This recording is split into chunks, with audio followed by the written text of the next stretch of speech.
이사야 43장 우리 1절로 총 21절까지 볼 건데 우선 3절까지만 다 같이 합독하시겠습니다. 야곱아, 너를 창조하신 여호와께서 지금 말씀하시느니라. 이스라엘아, 너를 지으신 이가 말씀하시느니라. 너는 두려워하지 말라.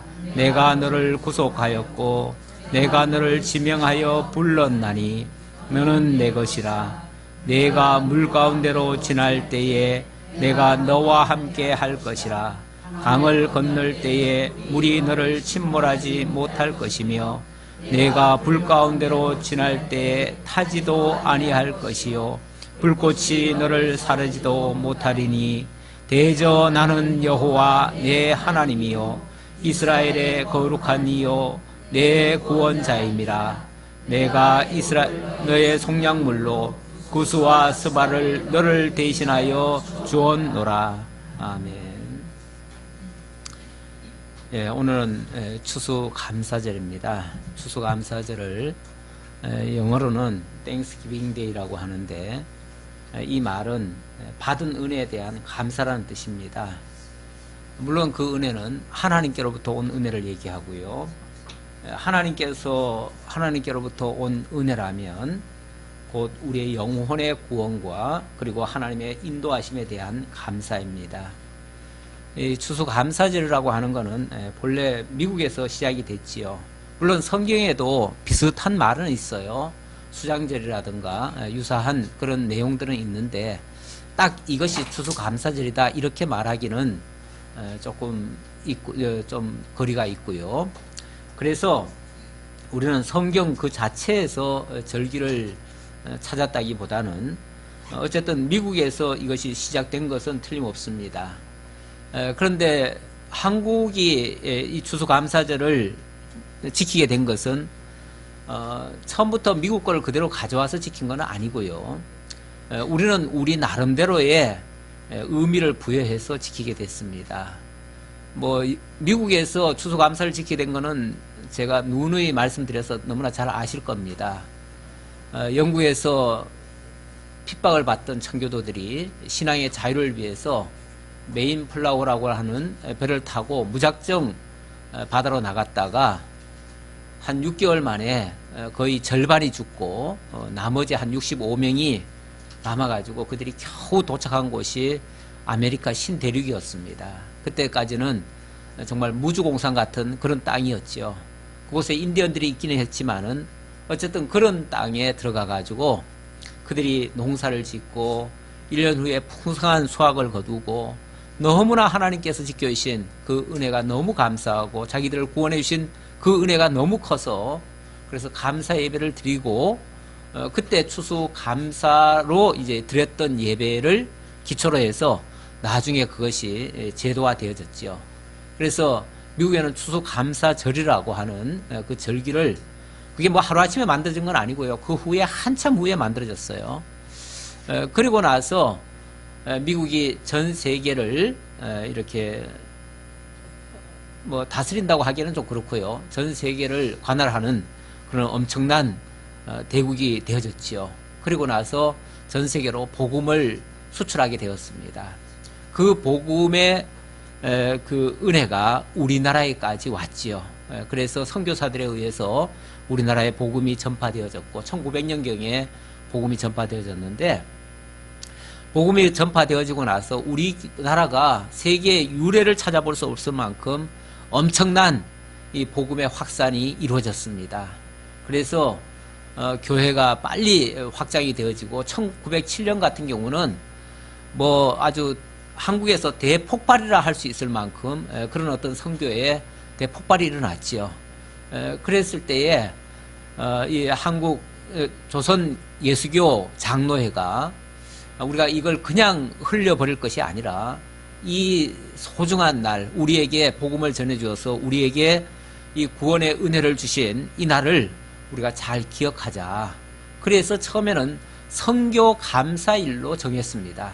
선교 감사일로 정해서 한 몇 년간을 그렇게 지냈는데 그것이 11월 10일이었어요, 원래는. 11월 10일이었는데, 10일 날 지키기가 이게 해마다 이게 달라요, 날짜가. 그리고, 그래서 하루를 정하자 해가지고, 11월 수요일 날로, 둘째 주 수요일 날로 정했다가, 또 수요일 날 이 절기를 지키는 게 쉽질 않아요. 그래서, 아예 우리 주일 날로 바꾸자 해가지고, 11월 셋째 주일로 바꾸게 됐고, 그리고 그때 바꿀 때에는 조선 예수교 장로회와 감리회가 같이 연합회를 했습니다. 연합 총회를 해가지고 거기서 우리 함께 지키기로 하자. 이래가지고 추수감사절로 하고 셋째 주일로 하고, 우리는 분명히 의미를 어디에 두냐면은 우리에게 복음을 전해준 그 은혜에 대한 감사일로 이렇게 정하자, 이렇게 했는데 이름이 추수감사절, 이렇게 이제 이름이 바뀌다 보니까 추수라고 하는 데다 초점이 더 맞춰져 있어요. 그러다 보니까 나중에는 이것이 이제 그 본래 의미가 조금 퇴색하고, 그러니까 하나님이 우리에게 복음을 전해주고 그걸로 말미암아 구원에 이르게 된 거, 그거에 대한 감사의 의미가 약간은 퇴색하고, 이 농산물을 지어서 추수하는 거기에 더 많은 감사의 포인트가 맞춰졌지요. 그러다 보니까 약간은 이렇게 좀 이렇게 변형된 것 같은 느낌은 받아요. 하지만 우리에게 이 복음을 전해 주어서 한국 교회가 이렇게 탄생이 되어지고, 그것을 우리가 잊지 말자고 지키는 이 의미는 매우 소중하고, 그래서 그 날짜, 그 이름에 대한 약간의 그런 것은 있지만은, 그래도 이 날을 통해서 우리에게 복음을 전해준, 그래서 우리가 영혼의 구원을 받고 이 민족이 깨어나고, 그래서 세계 유래를 찾아볼 수 없을 만큼의 복음이 확산되어지고, 그 영향으로 지금 한국 교회뿐 아니라 한국의 전반적인 모든 부분이 이렇게 성장하게 된 그 밑거름이 됐습니다. 그런 의미에서 이 추수감사절은 매우 소중한 의미가 담겨져 있다. 그래서 우리 교회도 이날만큼은 우리가 잊지 말자고 이거를 절기로, 한국 교회가 물론 정했기 때문에 우리가 지키는 거지만, 그래도 이날은 우리가 그 의미를 찾는 것이 매우 소중하다, 그렇게 생각을 해서 오늘 추수감사절로 예배를 드리게 됐습니다.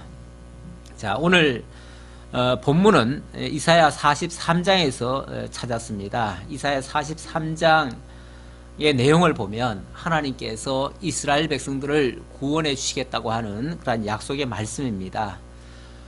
이 배경으로 말하면 이스라엘 백성들이 범죄하고, 그래서 하나님께로부터 진노를 받고 먼 나라로 쫓겨가게 된 그런 상황 속에서 하나님이 그래도 자기 백성을 절대로 놓지 아니하시고 어떤 상황에서도 끝까지 지켜주시며 마침내 구원해 주시겠다고 하는 그러한 약속의 말씀이 되겠습니다. 그러한 약속의 말씀이 오늘 이 추수감사절, 바로 우리에게 복음을 주시고 그 복음으로 말미암아 우리를 구원해 주신 그 은혜의 말씀에 부합된다고 생각이 돼서 오늘 이 말씀을 가지고 상고하기로 했습니다. 자, 43장 1절 다시 보겠습니다. 야곱아, 너를 창조하신 여호와께서 지금 말씀하시느니라. 이스라엘아, 너를 지으시니가 말씀하시느니라. 너는 두려워하지 말라. 내가 너를 구속하였고 내가 너를 지명하여 불렀나니 너는 내 것이라. 우리 하나님께서 우리 인생들을 만물의 영장으로 지으셨다고 말씀하셨는데, 하지만 객관적으로 놓고 보면 사실 인간만큼 연약한 존재가 없습니다. 저는 시골에서 살다 보니까 이 소를 제가 직접 키우기도 했고요. 또 소가 새끼를 낳는 것도 제가 봤는데, 소가 새끼를 낳으면요 30분 후면은 그냥 지가 스스로 일어납니다. 물론 태어나면 다 이렇게 뭐 뒤집어 쓰고 있죠. 그러면 어미도 보면은 새끼를 낳을 때 사람처럼 그렇게 신고를 많이 하는 것 같지 않아요. 그러면서 그냥 서서 그냥 툭 이렇게 싸듯이 뭐 그렇게 쉽게 나요. 낳고는 그 새끼가 한 30분이면은 벌떡 일어나가지고 어미가 이제 좀 핥아는 주죠. 핥아주고 나면 한 30분 후면은 지가 벌떡 일어나가지고 벌쩍벌쩍 뛰어다녀요. 30분 후면은 지가 알아서 뛸 만큼 이 정도의 동물에게는 강건한 힘들이 있어요. 가만히 보면. 그리고 웬만하면요, 벌써 어느 정도만 자라면은요, 새끼들이 다 팔려나갑니다. 소들은 다 팔려나가지요. 이런 다른 동물들도 보면요, 새끼들 때만 조금 이렇게 돌봐주다가 조금 후면은요, 지가 알아서 그냥 돌아다녀요. 만약에 지가 알아서 돌아다니고 먹거리 찾아서 살고 그러면은 뭐 새끼로 취급하고 뭐 봐줄지 몰라도, 그러다가 막말로 뭐 잡혀 먹히면은 그냥 잡혀 먹힌 거예요. 그냥 끝난 거예요. 뭐 그렇게 애석해 하지도 않는 것 같아요. 동물의 세계는 그렇습니다. 동물의 세계는 일단 그냥 새끼 낳고 그걸로 그냥 조금 젖먹이다가 그냥 그걸로 끝이에요. 끝인데, 우리 사람은 태어날 때 보면은 얼마나 힘들게 태어나는지 몰라요. 또 태어나서도 얼마나 정말 애처롭게 그렇게 자라는지 몰라요. 조금만 안 돌보면 그냥 죽어요. 그리고 죽으면 또 얼마나 또 슬퍼하는지 몰라요. 인간만큼 이렇게 연약하게 태어나고 어쩌면 그렇게 병치레도 많이 하고, 아기 때 보니까 뭐 병원을 들락날락이 그냥 그게 아예 그냥 일과가 됐어요. 그러니까 엄마가 요즘은 애를 하나 낳아가지고는 둘도 못 키워요. 얼마나 힘들게 그러는지. 그래 그냥 하나 낳고도 짤짤매고 그냥 맨날 그 애기 붙잡고 그러고 있는데, 그만큼 인간은 연약한 존재란 얘기예요. 그렇게 연약한 존재가 또 만물의 영장이라네요. 모든 만물을 다스린대요. 우리 하나님께서 처음에 인간을 창조해 놓고, 인간이 사실은 제일 마지막에 마지막에 지음받았거든요. 마지막에 지음받아가지고 하나님이 뭐라고 그러냐면 생육 번성하라, 땅을 정복하라, 그리고 모든 만물을 다스리라, 이렇게 말씀하셔요. 그러니까 결국 만물의 영장이 된 거죠. 됐는데 태어난 상태로는 이렇게 연약하고 이렇게 부족하고 보잘것없다, 그 말이에요. 그 대신 그렇게 연약하고 또 돌봐줘야만 되기 때문에 사랑을 듬뿍 받는 거예요. 사실은 부모로부터 사랑을 듬뿍 받고, 부모가 끝까지 어찌 보면 그 자녀를 지켜주는 거예요. 요즘 보니까 너무 자식을 이제 귀하게 키우다 보니까 이게 다 크고 심지어는 시집장가 다 가고, 그런데도 끝까지 또 뒤도 또 돌봐주더라고요. 애프터 서비스까지 하더라고요. 그러니까 이것이 어찌 보면 그만큼 사랑의 대상이라는 증표예요. 그게 나쁘다는 게 아니라 그만큼 인간은 사랑을 받기로 되어 있는 존재다, 그런 얘기예요. 우리 하나님께서도 예외 없이 인간은 아주 특별한 존재로 취급을 하셔요. 인간은 그렇게 지음받았어요. 그렇게 지음받았어요. 다른 것들은 그냥 태어나서 살다가 먹거리로 죽임당해도 애처롭지도 않아요. 그렇게 불쌍하지도 않아요. 당연한 거예요. 다른 동물들은 다 원래, 동식물들은 다 먹거리로 태어났어요. 그래서 오죽하면은 짐승을 가리켜서 잡혀 먹혀 죽기 위해서 태어난 존재라고 얘기하잖아요. 그렇죠? 네. 그러니까 그것들은 원래 태어나서 살다가 다른 먹거리에게 잡혀 죽어도 애처롭지도 않은데, 우리 인간은 그러지 않아요. 인간은 죽은 이후에까지도 그래서 매우 존경심을 가지고 그렇게 끝까지 정말 장례를 치르고 하는 데까지도 매우 소중하게 취급을 해요. 그렇죠? 조금도 경거망동하지 않아요. 그만큼 인간은 하나님이 매우 귀하게 지으셨다. 그런 인간을 하나님께서 함부로 대하시겠어요? 함부로 죽든지 말든지 내버려 두시겠어요? 그러지 않아요. 그래서 하나님은 오늘 본문에 보니까 야곱아, 너를 창조하신 여호와께서 지금 말씀하시느라, 이렇게 말씀하신다는 거죠. 어떻게 해요?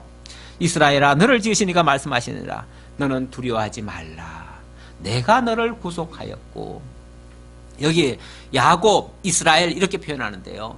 야곱이나 이스라엘은 원래 같은 말이에요. 같은 옛 이름과 새 이름이에요. 옛 이름과 새 이름인데 어찌 보면 옛 이름은 태어난 본래 상태 인간이고 새 이름이라고 하는 것은 거듭난 인간의 이름이죠. 우리 인생들을 하나님께서 어찌 보면 그냥 본래 태어난 그 존재로 그냥 살다가 가게 하는 것이 아니고 하나님께서 새로운 피조물로 바꾸어서 정말 하나님의 자녀인 것을 깨닫게 해서 하나님의 사람으로 살아가게끔 이렇게 바꾸어 가시는 역사를 하십니다. 이것이 어찌 보면 중생의 역사이기도 하고 그랬을 때에 인간의 정말 본질이 살아나고 하나님 앞에 소중히 여김을 받는 그런 진정한 귀중한 인간으로 탈바꿈이 되어지는 거죠. 뭐 사실 중생하지 않은 영혼은 본래 태어난 인간은 어찌 보면 동물과 크게 다를 바는 없어요. 그런데 이 세상 사람들은 그것이 마치 인간의 전부인 양 생각해가지고 본래 태어난 인간이 가장 소중한 존재인 것처럼 이렇게 생각하지만 사실 알고 보면 중생하지 못하면은 그냥 이 소위 말해서 자연인이라 일컫는 사람들은 그냥 동물과 사실은 별반 다를 게 없어요. 그래서 특성도 동물의 특성을 많이 가지고 있고요. 그래서 그 정도의 가치로 생각한다면 뭐 우리가 개를 소중히 여기는 거나 또 사람을 그렇게 여기는 거나 별반 다를 게 없어요. 그러다 보니까 그렇게 생각하면 그 동물과 사람을 같이 동일시 해버리는 결과가 나오지요. 그런데 진짜 사람이 소중한 것은 하나님이 이렇게 거듭나게 하시고 하나님의 사람으로 살아가게 하시기 때문에 매우 소중한 거예요.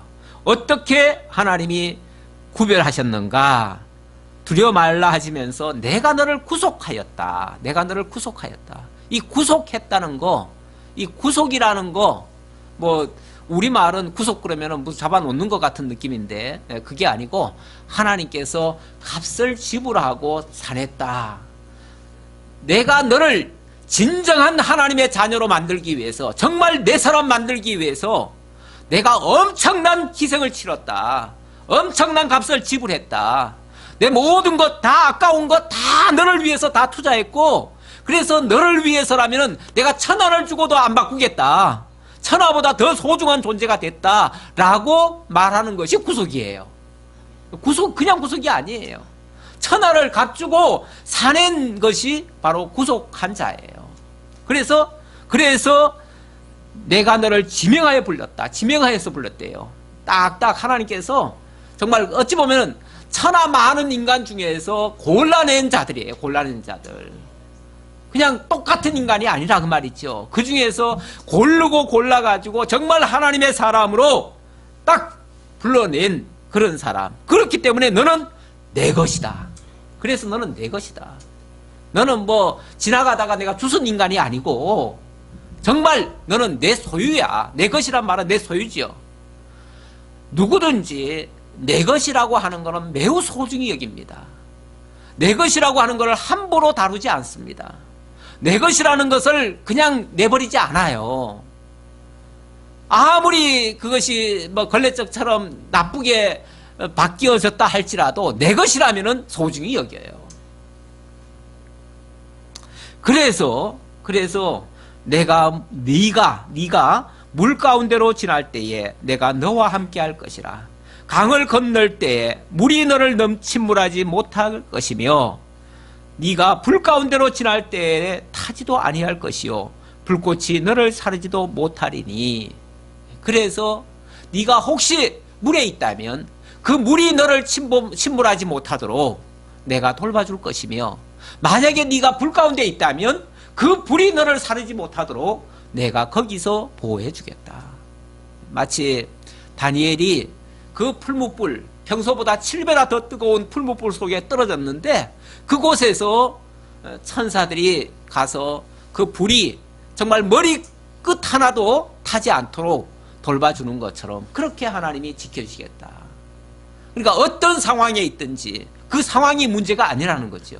어떤 상황이 있든지 상관없이 내가 너를 지켜줄 거야. 왜냐하면 너는 내 거니까. 너는 내 거니까. 하나님의 것이니까. 하나님의 것이니까 하나님이 어떤 희생을 치루어서라도 너를 지켜주겠다. 그 말입니다. 대저 나는 여호와 내 하나님이요 이스라엘의 거룩한 이요 내 구원자임이라. 내가 애굽을 너의 속량물로 구스와 스바를 너를 대신하여 주었노라. 예, 하나님은 여호와래요. 여호와. 여호와란 말 우리 너무나 많이 잘 아시죠? 언약대로 이루시는 자래요. 하나님의 모든 역사는 뭐 즉흥적으로 하시는 일이 없습니다. 하나님께서는 모든 것을 말씀하시고 말씀대로 이루시는 분이신데 그 말씀이라고 하는 것은 언약이고 그 언약이라고 하는 것은 하나님의 영원한 계획에서부터 나온 거예요. 그래서 내가 여호와라 하는 말은 내가 계획한 대로 너에게 말한 대로 내가 그대로 지켜주겠다 그 얘기예요. 그러니까 하나님이 무엇을 우리에게 계획을 세우셨습니까? 어떤 계획을 세우셨습니까? 하나님은 우리를 창세전 그리스도 안에서부터 사랑 가운데 우리를 택하셨어요. 사랑 가운데 택하셨다는 말은 당신의 사랑을 줄 대상으로 삼았다 그 얘기예요. 우리가 하나님의 사랑의 대상물이에요. 그러니까 하나님의 사랑이 우리에게 오지 않을 수가 없는 거예요. 그 사랑을 주기 위해서 하나님은 온갖 것을 다 희생물로 값을 치렀다. 거기에 심지어 너의 속량물로 애굽을 주었고 구스와 스바를 너 대신해서 주었다. 이 구스와 스바라고 하는 거는 지금으로 말하면 이디오피아 지역이고 뭐 그런데 그쪽 사람들이 나중에 애굽을 침범해가지고 한때는 애굽을 다스렸다고 그래요. 그래서 뭐 이것도 같은 얘기예요. 결국은 같은 얘기고 하나님께서 이스라엘을 구원해 내기 위해서 애굽이라고 하는 그 엄청난 그 당시 세계를 지배했던 그 엄청난 나라 속에서 하나님이 건져내셨어요. 건져내실 때에 그 애굽인들을 희생시켜 가면서 구출해 내신 거예요. 그냥 구출을 할 수가 없어요. 그렇죠? 우리가 어디 가서 구출을 한다, 어디 적진에 빠져 있는 자들을 건져낸다, 그냥 나옵니까? 그냥 나올 수 없어요. 엄청난 희생이 많이 치러지죠. 근데 그 희생은 어찌 보면 당연한 대가일 수 있어요. 미국에는 그 라이언 일병 구하기라고 하는 영화가 있죠. 그 영화가 있는데 그게 미국의 그 인간 존중, 그런 어떤 인권에 대한 어떤 상징물 같은 그런 내용인데 그 라이언이라고 하는 거는 원래 그건 뭐 본명은 아니에요. 본명은 아닌데 그 라이언 일병을 구하기 위해서 온갖 희생, 사실은 그 한 사람 구하기 위해서 10사람, 100사람이 희생되더라도 그 한 사람을 반드시 지켜내겠다는 거 아니겠어요? 그런 정신이에요. 그런 정신인데 그게 사실은 그 2차 대전 때 그때 상황을 모티브로 했다 그러고, 그리고 그 이전에도 한 가정에 4명의 형제들이 있었대요. 있었는데 그 4명이 다 전쟁에 나갔는데 3명이 죽었대요. 죽고 났는데 이제 1명이 남았다는 이야기를 듣고 저 1명은 어떤 경우에도 살려야 된다. 그런데 그 아이가 그만 전쟁터에 납치가 된 거죠. 그랬을 때에 어떤 희생을 치러서라도 반드시 살려내야 된다 하고서 그래가지고 결국 이제 살려낸다고 하는 그런 이야기라고 그래요. 그런 이야기인데 어찌 보면 그 성경적인 정신이라고는 말할 수 있겠어요. 오늘 이 말씀에서도 보면 하나님께서 자기 백성, 정말 사랑하는 그 자녀를 살리기 위해서는 어떤 희생, 그 당시 애굽이라고 하는 그런 엄청난 나라를 하나님이 희생 제물로 삼으시고 건져내셨다는 거예요. 물론 이런 것들이 장차는 예수 그리스도를 희생으로 시켜서 하나님의 독생자이신, 어찌 보면 하나님의 본체와 같으신 그분을 이 땅에 내려보내 가지고 우리를 구원하기 위해서 이렇게 희생을 치르실 것을 가리키는 하나의 예언적인 말씀이죠. 왜, 무엇 때문에 그렇게까지 희생을 치르시는가? 4절에 보니까 네가 내 눈에 보배롭고 존귀하며 내가 너를 사랑하였은즉 내가 네 대신 사람들을 내어주며 백성들이 네 생명을 대신하리니 두려워하지 말라. 이렇게 얘기합니다. 너가 내 눈에 보이기를 보배롭고 존귀하고 너무 사랑스럽다. 이렇게 얘기를 해요. 보배롭고 존귀하다. 하나님이 정말 사랑을 주고 싶은 그 대상이다 보니까 그렇게 보배롭게 여기는 거예요. 뭐 보배라는 게 딴 거 있습니까? 귀하게 여기면 보배되는 거죠. 내가 가장 귀하게 여기는 거, 남들은 그것이 천하게 여겨질지 모르지만 나에게는 그 이상의 소중한 것이 없어요. 가장 보배롭고 가장 존귀한 일이에요. 그렇게 보배롭고 존귀한 그 사랑의 대상, 누가 만약에 손을 건드린다? 가만히 있겠어요? 우리도 자기 새끼들은 다 소중하잖아요. 그렇죠? 너무 소중해요. 물론 그 새끼라 그러니까 좀 약간 욕설 같은데 내 새끼가 예를 들어서 조금 말썽을 피우고 말을 안 들어요. 그러면은 화가 나잖아요. 그럼 막 야단치죠? 야단치고 때로는 막 매도 들어요. 매도 드는데 그게 미워서 때리는 걸까요? 아니죠. 너무 사랑하는데 이 녀석이 부모의 뜻을 잘 모르고 하니까 그걸 깨닫게 하려고 그렇게 해요. 하는데 나는 그렇게 하는데 만약에 남들이 내 자식을 가지고 막 야단을 치고 막 혼을 내고 심지어 매를 때린다? 가만히 있어요? 나는 내 자식을, 내 새끼를 그럴 수 있지만 남이 그렇게 하는 건 도저히 못 봐줍니다. 그렇죠?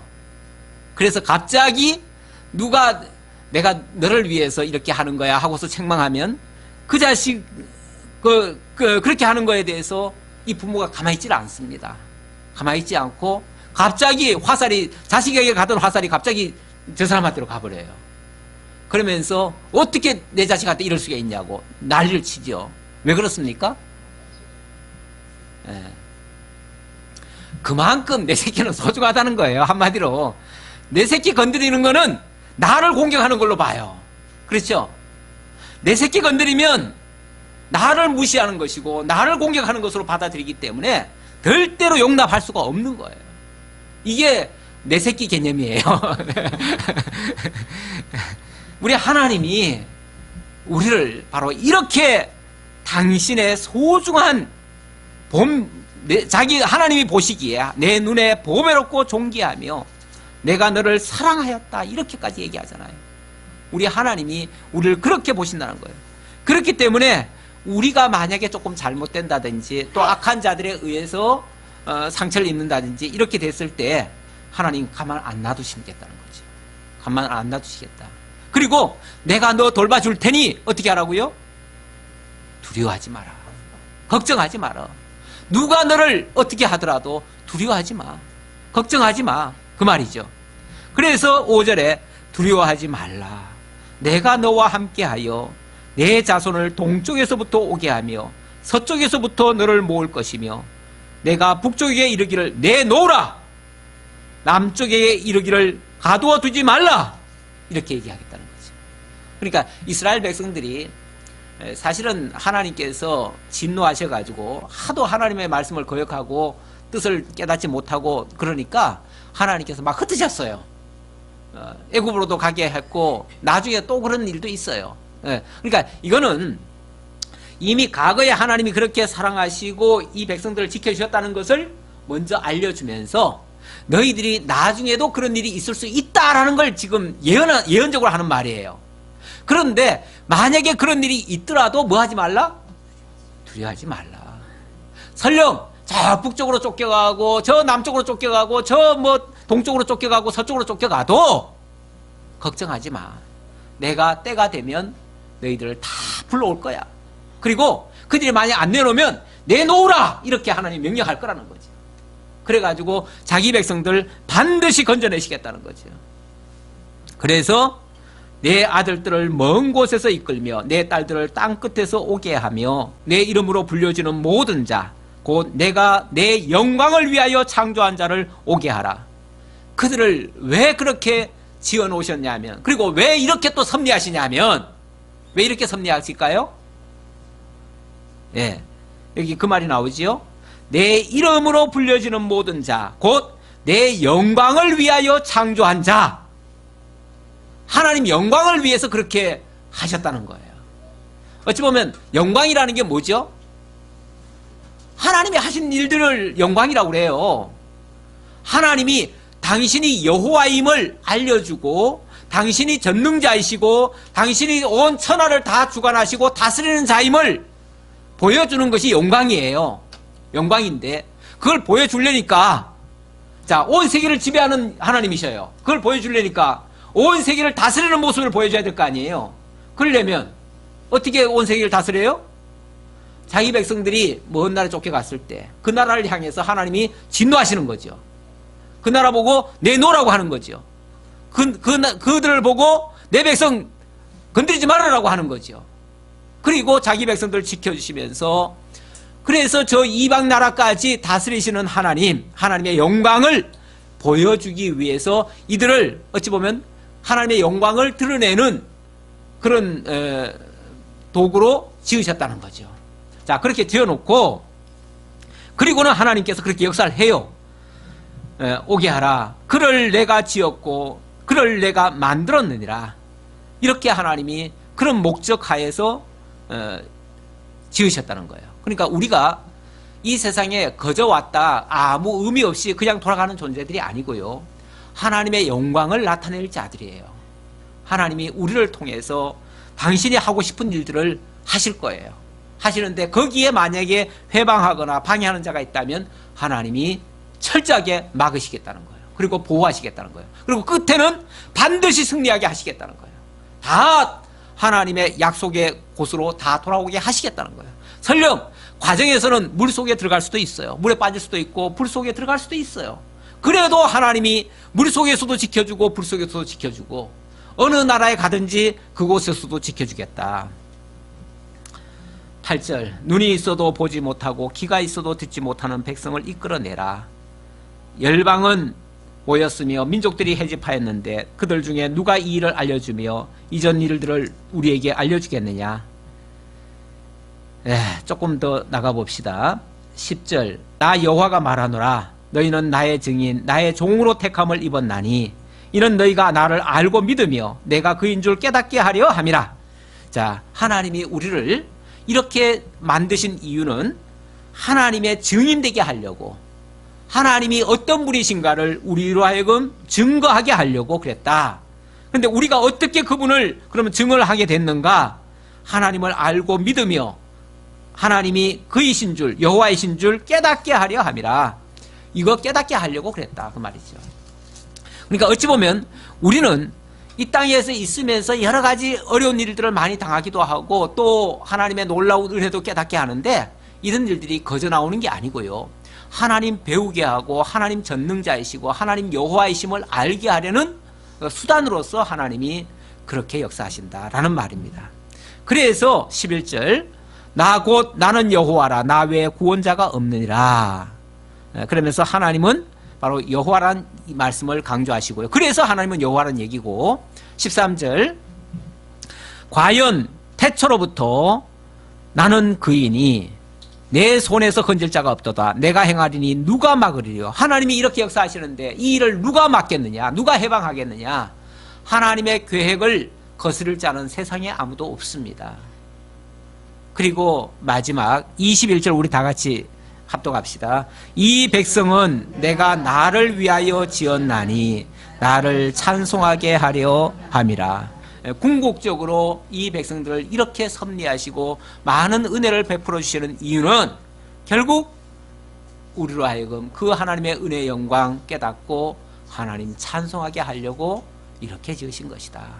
그래서 우리 인생, 가장 값진 인생을 사는 자는요, 정말 하나님 깨달아 알고 믿으며 그리고 모든 것이 하나님이 해가신다는 걸 깨닫고 마침내 마지막에 하나님 찬송하며 하나님 앞에 서는 자예요. 승리라고 하는 것은 그런 게 승리예요. 우리가 이 땅에서 성공하는 것이 승리가 아니고 정말 하나님 찬송하며 영광 돌리는 그러한 삶, 그것이 진정한 우리 인생의 승리고, 그것이 진짜 하나님을 드높이는 정말 찬송하는 일입니다. 찬송이란 말은 하나님을 기리고 드높인다는 얘기예요. 뭐 입술로만 찬송한다는 얘기가 아니고 진짜 하나님의 영광을 드높이는 사람들이에요. 하나님 우리를 그렇게 하시려고 지으셨다는 겁니다. 알고 보면 하나님의 은혜가 아닌 것이 없습니다. 불 가운데서도 우리를 반드시 건져주시는 하나님이신 걸 다시 한번 기억하고 이걸 믿고 살아가시는 분들은 아마 이 세상 어떤 경우에도 낭패당하지 않을 것입니다. 그리고 다 이겨낼 것입니다. 어떤 상황에서도 좌절하지 않아요. 이런 하나님을 모르면은요, 사람이 어려운 일만 조금만 당해도 절망을 느껴요. 절망을 느껴가지고 이제 끝이야. 나는 이제 소망 없어. 나는 헛살았어. 그리고 그냥 자포자기하고 끝내는 경우도 있어요. 사실 그렇게 인생을 끝내시는 분들은 하나님 몰라서 그래요. 하나님 알면 그럴 수가 없는 겁니다. 하나님은 어떤 경우에도 마침내 하나님 앞에 승리하게 하실 겁니다. 기도하겠습니다. 아버지 하나님 감사합니다. 우리로 하여금 참으로 하나님의 은혜와 사랑 깨닫고 하나님이 우리를 어떻게 구속해 주시고 또 항상 은혜로 인도해 주시는지 깨닫게 하시려고 오늘 이 추수감사절에 다시 한번 구원의 은혜를 상고했습니다. 하나님께서 이스라엘 백성들만 그렇게 섭리하신 것이 아니라 하나님께서 만세 전부터 택정하신 언약의 자손들 바로 우리들을 그렇게 인도하시고 구원해 주신다는 사실을 깨달았습니다. 이 은혜의 영광 날마다 찬송하고 하나님 앞에 우뚝 세워지는 우리 모두가 되도록 함께해 주옵소서. 감사드렸고 예수님의 이름으로 기도하옵나이다. 아멘. 우리 그냥 바로 이어서 성찬식을 하도록 하겠습니다. 성찬식 말씀도 잠깐만 보도록 하지요. 로마서 6장 3절입니다. 로마서 6장 3절에 보시면은 무릇 그리스도 예수와 합하여 세를 받은 우리는 그의 죽으심과 합하여 세를 받은 줄을 알지 못하느냐. 그러므로 우리가 그의 죽으심과 합하여 세를 받음으로 그와 함께 장사되었나니 이는 아버지의 영광으로 말미암아 그리스도를 죽은 자 가운데서 살리신과 같이 우리로 또한 새 생명 가운데서 행하게 하려 함이라. 만일 우리가 그의 죽으심과 같은 모양으로 연합한 자가 되었으면 또한 그의 부활과 같은 모양으로 연합한 자도 되리라. 이 연합이라는 단어 그리고 새 생명이라고 하는 단어에 좀 주목을 해봅니다. 크리스찬이란 말은 그의 그리스도의 소유라는 뜻이에요. 그리스도의 소유가 되었다는 것은 우리가 그리스도와 연합했다는 뜻입니다. 그리스도와 완전히 한 몸이 되었을 때 우리는 그리스도의 것이 되어버립니다. 그래서 내가 이제는 더 이상 내가 아닙니다. 나는 죽었고 내 속에 새로운 영이 그리스도와 연합한 상태가 된 겁니다. 그러니까 설령 죽어도 우리가 그리스도 안에서 옛사람이 죽는 것이고 산다면 그리스도의 부활과 더불어 우리가 새 생명으로 사는 거예요. 그래서 이제는 내가 사는 것이 아니고 정말 내 속에 영원하신 주님이 나와 더불어 함께 살아가는 삶이에요. 그게 어찌 보면 부활의 삶이죠. 새 생명의 삶이죠. 이제 우리는 그리스도와 연합한 자가 되었고, 연합은 믿음으로 연합한 거예요. 믿음으로 연합한 자가 되었고, 이제는 그리스도와 함께 부활에도 함께 참여함으로 영원한 새 생명을 가진 자들이라는 것, 이걸 기억하고 알게 하기 위해서 사실은 세례라고 하는 의식을 행하고요. 또 그것을 잊지 말자고 성찬식을 하는 겁니다. 성찬식은 이 일을 위해서 그리스도께서 나를 위해 정말 피 흘리신 것과 그리고 영원한 하늘의 양식으로 우리에게 먹여서 날마다 살아가게 하는 것, 그러니까 우리의 생명을 위해서 죽어주시고 또 영원히 살게 하시는 그 새 생명의 양식이 된 것, 이걸 알게 하기 위해서 피를 상징하는 포도주와 또 그 생명의 떡을 상징하는 이 떡, 이거를 우리가 함께 나눕니다. 나눔으로써 우리가 함께 그리스도와 연합한 자라는 거. 그래서 우리는 이제 옛사람으로 사는 존재들이 아니라 새 생명으로 산다는 거. 오늘 성찬을 하시면서 이 은혜 속에 여러분들이 있음을 기억하고 이 은혜로 세상을 승리하시는 여러분 모두가 다 되시기를 진심으로 기원합니다. 또 한번 기도하겠습니다. 오늘 우리에게 그리스도와 연합된 것을 깨닫게 하심으로 죄에 대해서는 죽었고 의에 대해서는 영원히 산 자임을 기억하고 이제부터는 하나님의 선한 일에만 힘쓰며 그럴 때에 지금까지 경험하지 못한 하늘의 은총과 치유의 능력까지 맛보게 하실 것을 믿사오며 우리 주 예수 그리스도의 이름으로 기도하옵나이다. 아멘.